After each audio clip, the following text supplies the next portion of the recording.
Welcome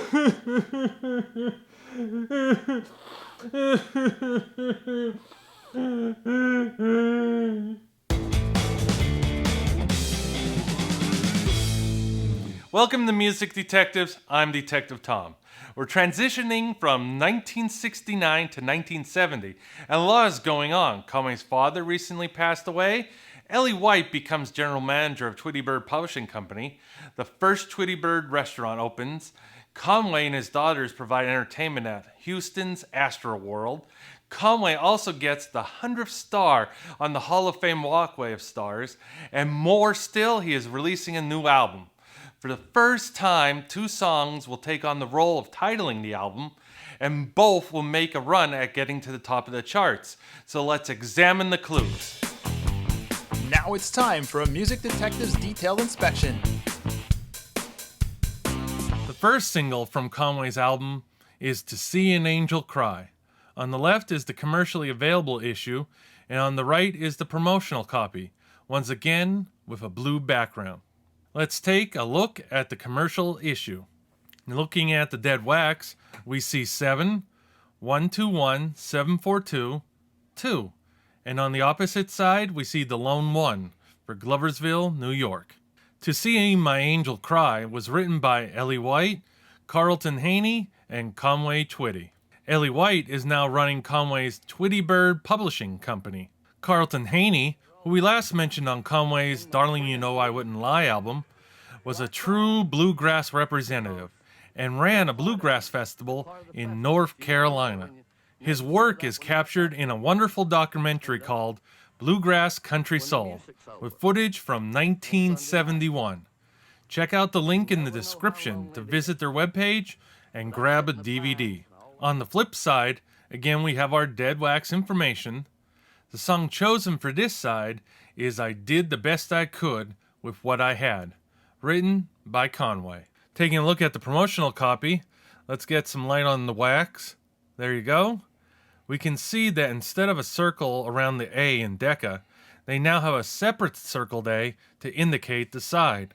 Cashbox would say To See My Angel Cry was performed with a soulful voice, while Record World would say it was heartfelt and another sure shot.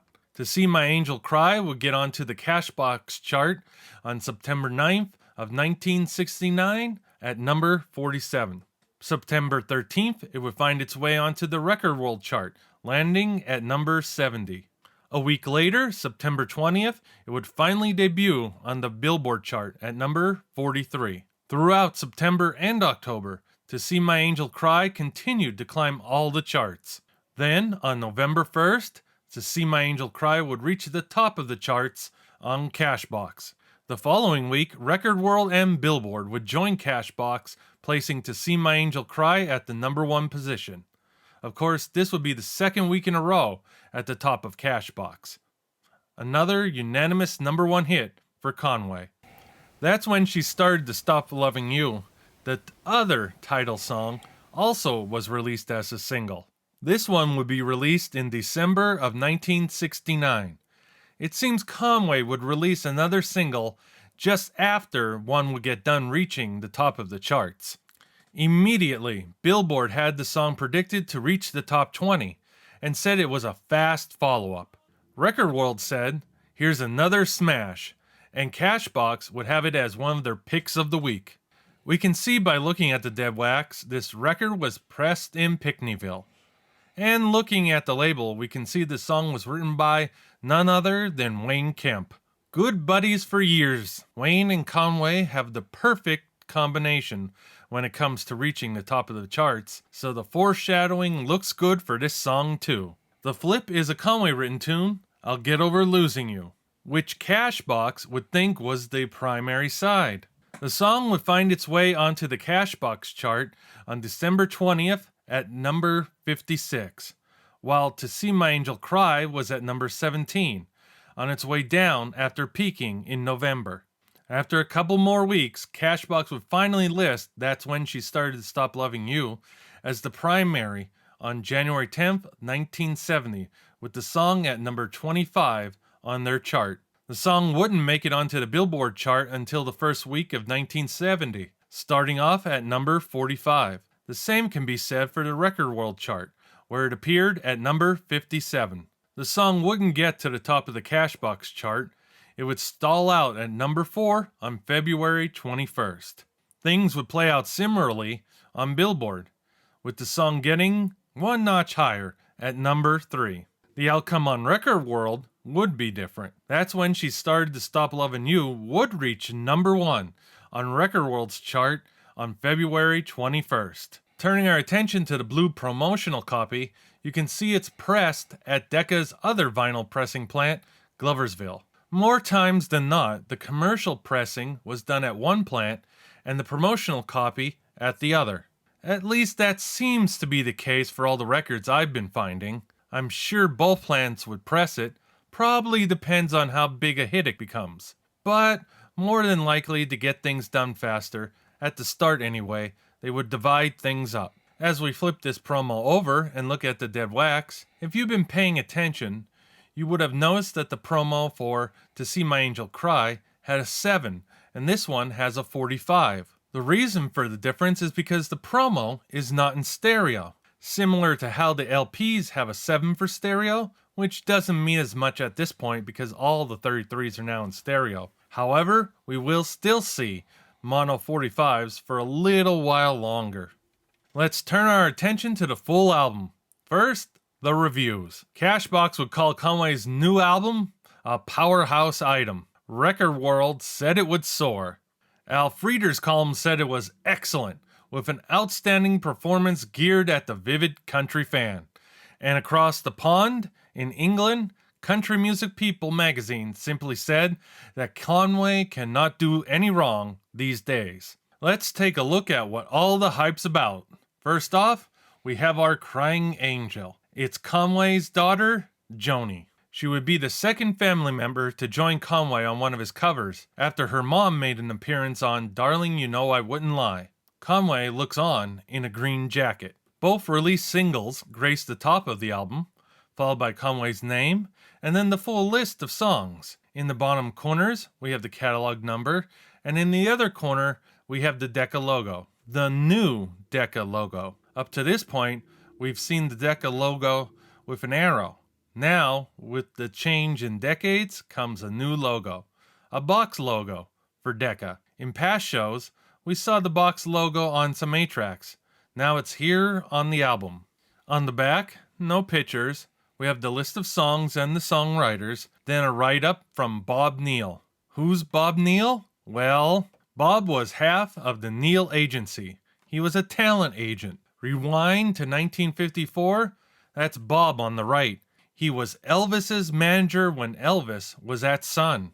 Bob would also have a record shop in Memphis and be a DJ on the radio, eventually ending up in the Country Music Disc Jockey Hall of Fame in 1984. Below Bob's article, we have Conway's fan club information and a paragraph still letting you know that it's okay to play this stereo record on a mono record player.